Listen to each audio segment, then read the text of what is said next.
So welcome to this episode of The Rumble. My guest, I'll tell you straight away, no time to go and do fancy footwork. She is a yoga teacher, now transformed into a yoga therapist. Fharzana Siraj. Unusual to have a Muslim lady doing this, but what the hell, she says I'm as good as anyone else. So welcome to the show, Fharzana. Thank you so much. I was really intrigued by the fact that you said you're not just a yoga teacher, but you go beyond. So how far beyond is what you... Yoga is such a wonderful science, and I genuinely feel that it has not been tapped into the way it can, So it's a great healing science, not for the mind alone, because normally when we talk about yoga, we associate yoga, meditation, stress at maximum where it can get. Yeah. But yoga is a wonderful tool to heal the body. Just let's leave the mind alone for some time. Okay, but isn't that what it's always been known as? Yoga, no, it's always been like whenever you're doing yoga, people ask me, you must be flexible. So that is the first myth I want to break. You mean fatties can go and do yoga? No, I don't do yoga because I am flexible. I do yoga because I can get flexible. Or you got flexible by doing yoga? Absolutely. Okay, that's the result of doing yoga? Absolutely. Okay. So that is the first myth which yoga carries. Okay, so it's not only for slim people in any case. It is for anybody. It is for fat, thin, dark, fair. But when you look at somebody first time comes and say, hey, I want to get to some yoga, the last resort. Absolutely. Can you forecast by just looking and say, yes, you can master this, or you're entirely unsuitable? No, but first of all, there's nothing called mastering. We don't have to master anything. Okay. So let's look at yoga as there's some lakhs of asanas. Okay. So look at it like a chemist shop where there are so many medicines. So when we go to a chemist shop, do we ever aspire that I'm going to have each and every medicine over here? No. We only go look. Medicine. Exactly. We only say that whatever is I'm lacking, I want to have a medicine which is that. Yeah. Similarly, yoga asanas are meant for people to get better than what their existing condition is. Okay. Okay. There is no goal. It's all about the journey. So we treat it like another branch of medicine. I've come to get fixed. Absolutely. Okay. Absolutely. All right. So you could be having some problem with your back. So I would give you asanas for the back. Or for the shoulder. I mean, you don't have to do all the asanas at the same time and then only you're considered that's fit. True. So that's because you're not aiming to be a teacher. You just want to use it. Exactly. Absolutely. Okay. So when you started this, did you get into this because you got no problem sometime? Yes. Actually, I've been practicing yoga from the age of 13. Okay. And I come from a very conservative background, and those days there were no gyms to keep yourself fit. Okay. So I think I just saw some book yoga somewhere and I started practicing myself to keep myself a little fit. As years went by, when gyms came into vogue, I joined a gym and I thought I was pretty fit. Okay. Till one day I had this excruciating back pain and I went to the orthopedic guy and he made me do an MRI and he said, okay, look, one of your discs have prolapsed and you have the sciatic pain.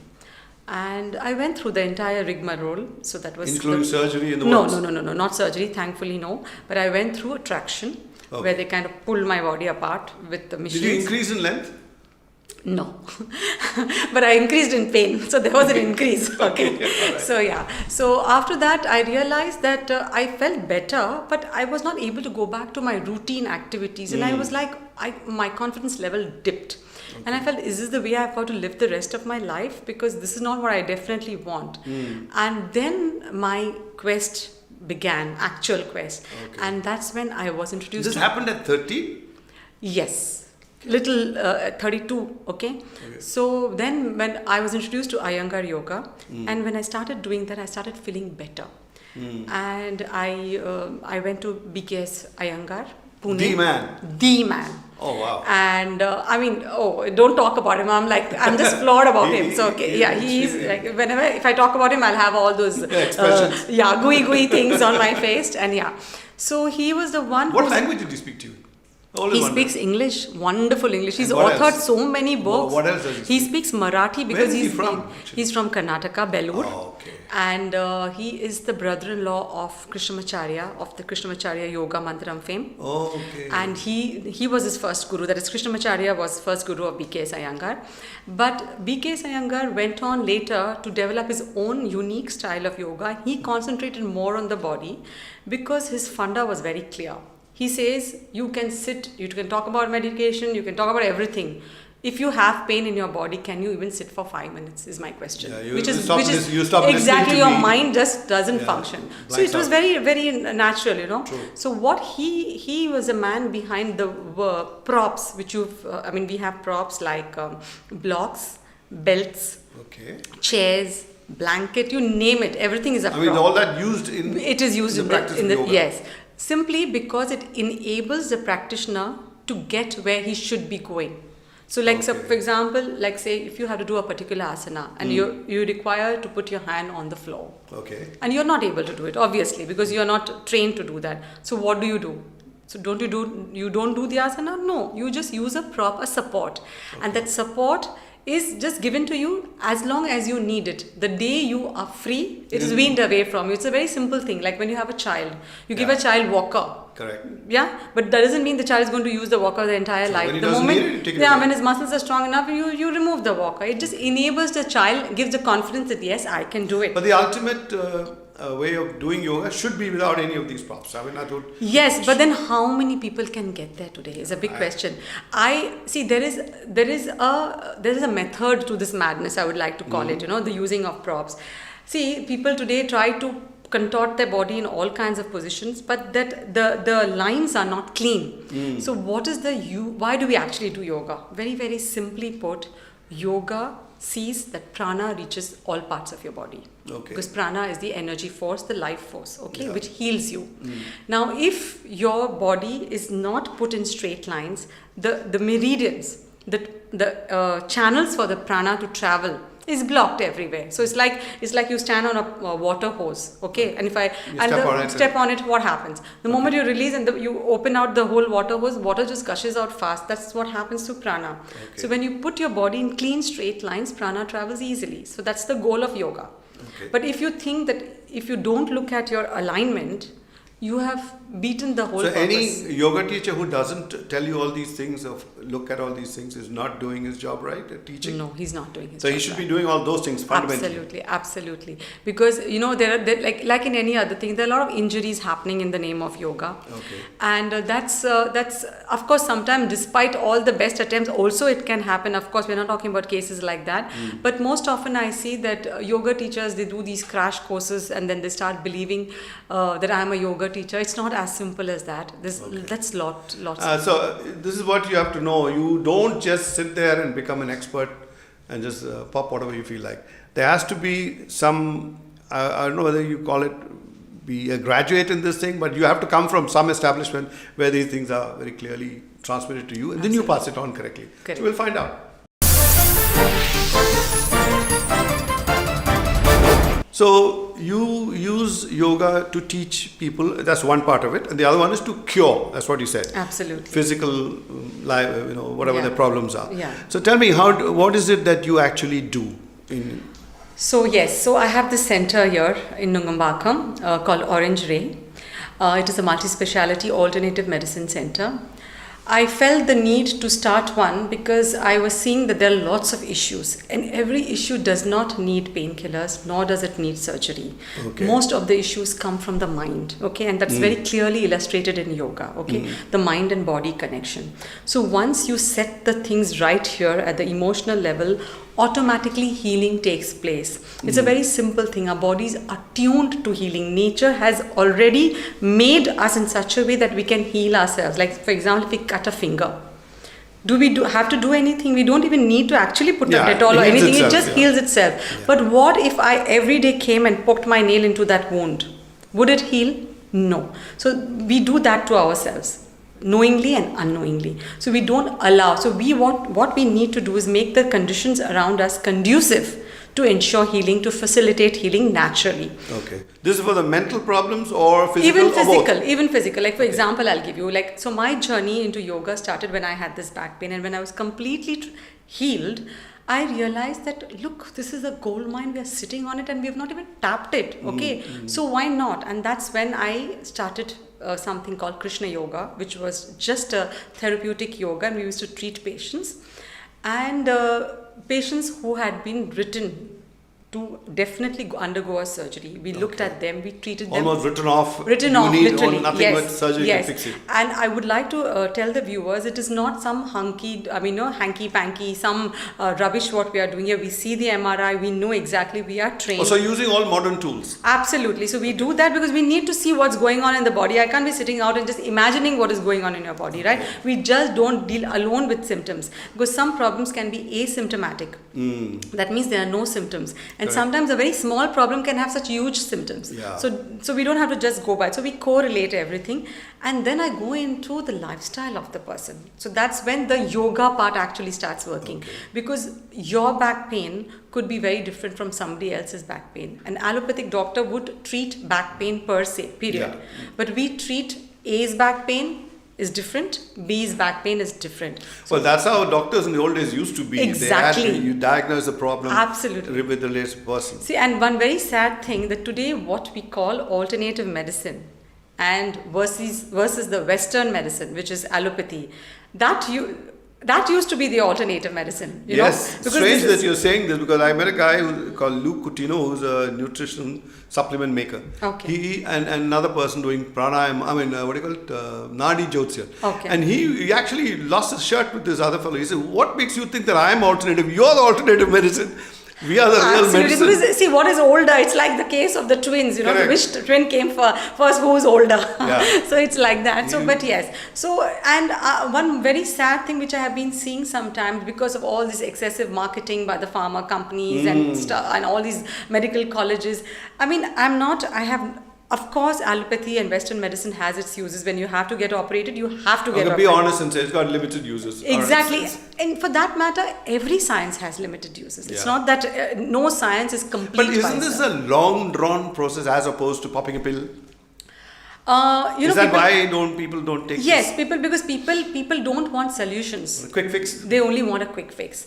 The day people realize that their body, cannot be traded. I mean, I tell my patients, you buy an AC for 40,000, 50,000. First thing you do is an AMC, right? Annual maintenance contract. Yes. Where is your body's AMC? They have no answer Good for question. that. They have no answer. But just because it's come down free, they have not spent 40,000 bucks. They think it's okay, but they don't understand it is irreplaceable. They cannot replace it the moment There's it comes only one down. you've got, so you have to look after it. Absolutely. Okay. So these are small things. It's just a matter of awareness. Once people start looking and start changing lifestyles. So what should be done? It should be done at governmental levels, at society levels, at school levels, to tell people, listen, there are simpler ways of fixing yourself. Absolutely. So what has happened, see, the first very, very good thing which I've been very happy is Modi ji has announced this day in the whole year where it is International Yoga Day. That's also going to hell. They're saying that is a waste of time. At least that's a first step because at least yoga has been talked about. Otherwise, yoga was like that, it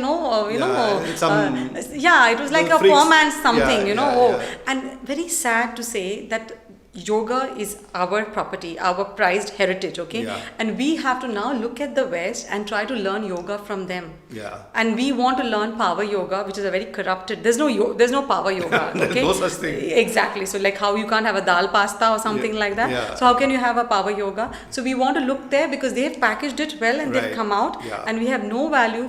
We would rather listen to a doctor who's done 5 years in medical college, but not listen to a sage who has done 30 years, 40 years in a thing. Yeah. So that is first, that first the doubting mind comes. So is it the imaging that is to be blamed for this? Absolutely, it's the imaging. So it's all about packaging, the way we brand it and we talk about it, and the youngsters have not been told. It's just like fast food, where we think fast food is nutritious. Yeah, I know. And our dal roti is not. That's true.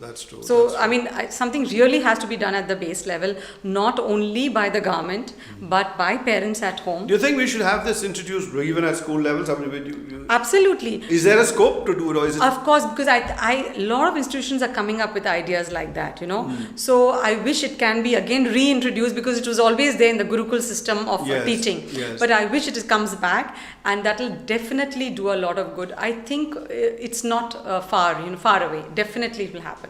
Yeah, I think since the government is not talking seriously about yoga, people like you would have a larger say in matters.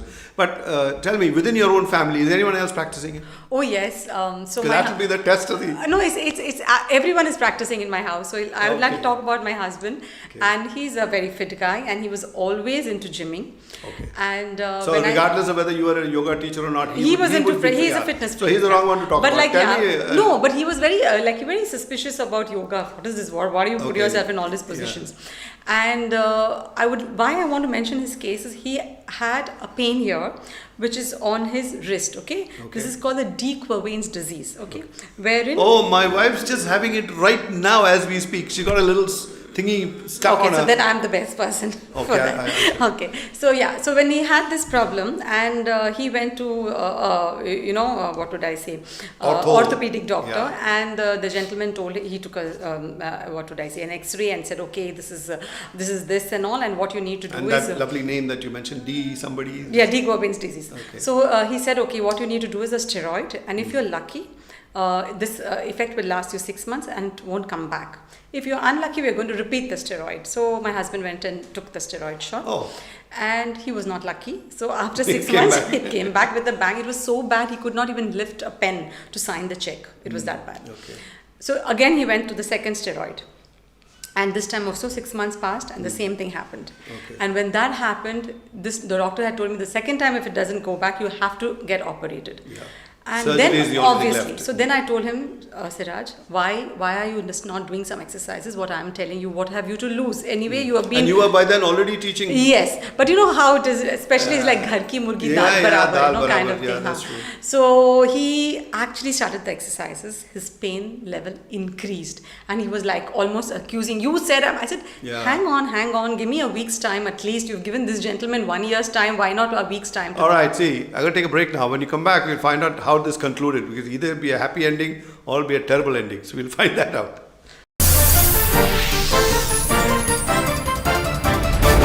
So then let's continue with where we left off. What happened after he listened to you? Yeah, so then after that, the 5th day, his pain started subsiding. And by the 7th... Oh, so you mean in between it started to go up? Yes, as I said, it increased. So he looked at me very accusingly and he said like, what the hell, what are you doing to me? So I said, just hang in, give me a week's time. So by the 5th day, the pain started subsiding. It reached its zenith and then it started subsiding. Okay. And then by the 10th day, it was pretty low. And after 15 days, he was totally free of pain. But of course, I must give it to my husband. He was very, very patient and very, very, conscientious in his, observance of all the asanas. Must have been the last resort in any case. Exactly. And this is at least 6 years old story. It has not come back till then. Okay. And from that day, he's become a die-hard fan. And I have these yoga classes all over the city. And you drag him out as the example? No, he's one of the students. I think he's rarely taken an off from yoga. Okay. So he's one of my most, ideal students which I can have. Okay, so yeah. Okay. And is that the only problem that you ever had? You never had to use anything else? Like, is it also a preventive process? Obviously, like yoga is... if you want to stop something in the future, do these. Yes, sure, of course. You do that too, not only... No, yoga has already been known as a preventive tool. But what I'm trying to establish here is not only a preventive tool, it's a curative tool as well. Okay. So that people don't know. Yeah. People think that, I want to do yoga so that I don't get. But if I get something, then yoga can't do anything. That's a myth. Okay. Because it's like blood pressure and whatever. They say you got to live with it the rest of your life. It'll never be cured. No. You can only just keep it under control. No, so you say you can actually fix. But obviously it requires a lot of, discipline. Yeah. And the sad part is people don't want to change. People don't want to change. They want because it's not easy. That's why. Yeah, but they have to understand that if you continue to do the things you have done, you will continue to get the things what you have got. True. So if you want to change what you have got. Okay. So it's also interesting to know about this yoga. When you say Iyengar's system, is it any truly a different system, or is it just that you learnt under him? It is a different system where he actually harped, as I said, on alignment. Because like when patients come to me, for example, back pain, of course I treat their back pain, they're fine. But I go deeper, as I said. I try and see the way they sit, the way they stand, and I realize they've done all kinds of funny things to their body. And obviously the body is going to protest after years. But this is the protest they don't like. It's like, no, how can you protest? Okay. So I bring them back to, I tell them, now mind yourself how you're sitting. Don't slouch, don't sit in a beanbag and, become a total C. Yeah. And then another latest menace is your cell phone. So all the time when we are looking down at the cell phone, you can imagine, that's called the C-spine in the medical parlance. So we have all these things. So we have to do something to prevent. Okay, so just for the listeners, what are the kind of areas that you think is absolutely right for yoga? You should go meet a yoga practitioner rather than just go to normal doctors. Oh, so all the musculoskeletal issues which I do, that is back pain, low back pain, spondylitis, and sciatica. Spondylitis can fix? Oh yes, absolutely, totally. That shooting pain down the hand. And the back of the neck. Oh yes. And arthritic knees, entire arthritis. Yes. And for rheumatoid arthritis, we give it as a palliative care. And migraine, it does wonders for migraine, and stress and depression. Depression also, we have wonderful results. How does yoga treat depression? See, what happens with people who are depressed? Basically, the mind gets clouded, the judgment.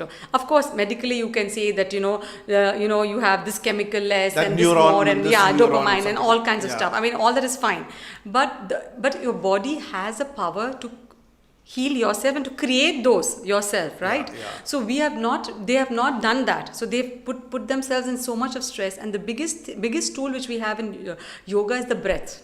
The breath is the calming influence? Yes, absolutely. The moment you calm yourself, your good hormones increase. Okay, those happy hormones come in. They all kick in. They kick in. Yeah. And that's what even exercise does to yourself. That's why you would have read everywhere exercise. No, it never happened to me in my entire lifetime. Whenever I did exercise, I got tired, I went and slept somewhere.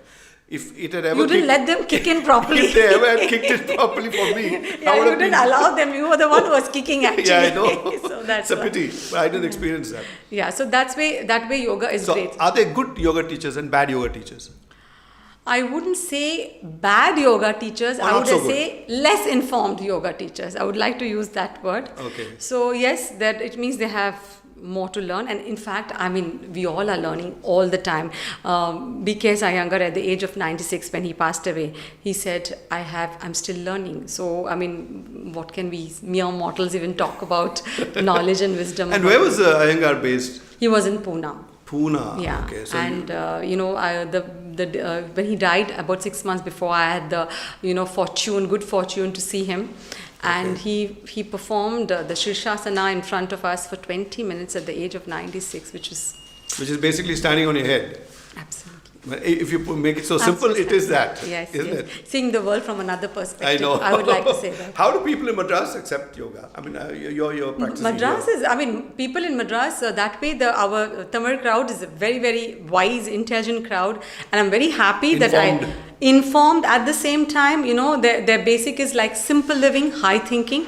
And I'm very, very happy about that. And we have so many good yoga teachers over the ages over here. So that's awesome. Okay. What about this group therapy that we hear about? Okay. Can you do group therapy in yoga? How can we? Or is there a contradiction in terms? It's contradictory, absolutely. Because as I said, when I explained to you, I said back pain. So your back pain versus somebody else's back pain can be different. How can you do group therapy? How can one size fit all? So one teacher on the top of the dais, 500 of you in front bending and stretching. That's where commerce has kicked in. That's a no as far as you're concerned. No, absolutely. Okay. Another thing is there any religious connection between yoga and Hinduism, or is it something just out of association happened in spite, or is it? I'm very happy you asked me this question, because this was asked to me 2 years back in Malaysia when I went for a traditional and complementary medicine conference. So they asked me that you're a Muslim and you're practicing yoga. So I told them that I'm a practicing Muslim, I'm a practicing yogi. So I think that should answer your question. So yoga is far beyond religion, small-mindedness, people. It is a divine tool. Will it actually replace religion if you're sufficiently knowledgeable in it? Will it remove the need for any kinds of belief like that? Yeah, yoga is spirituality and religion is rituality. That is what is my opinion. Any religion. It's not only A, B or C. So is it a disciplined path to life? Absolutely. Is that what it really teaches you finally? Yes. Or introspection also? Absolutely. Because see, you can't change the conditions in life. Life is all about that. But what yoga teaches is you how to experience that without feeling, totally walked over and run over like a thing. So that sounded very passionate. Now, is there any use of mantra which will again turn off a lot of people. Is there any mantras in this yoga, or is it? Yes, no. there are mantras, because yoga is like, first of all, yoga is much more than asanas. Okay, asana is just 1/8 of the whole yoga philosophy. It's the Ashtanga yoga. Okay, and mantras, because of the sound, the way they are spoken, they induce a healing energy in your body. Okay, so vibrations. The vibration. So that's where the whole sound therapy comes from, music therapy. So the West has taken it and called it as musical therapy. Certain frequencies do something. Exactly, absolutely. Those frequencies, they match the body's frequency and they induce healing. So that's why it makes you feel so good when you listen to songs and music and stuff like that. Yeah. It also makes you mad sometimes. Music you don't like. That's probably the same reason. It affects you in some way. It's just your inner anger coming out. So thanks for coming over, Fharzana. It's been lovely talking to you. Thank you so much. Thank you for having me over. Do hope a lot of people listen to this and go up and get in touch with you. Thank you so much. Thank you so much. My pleasure. Thank you.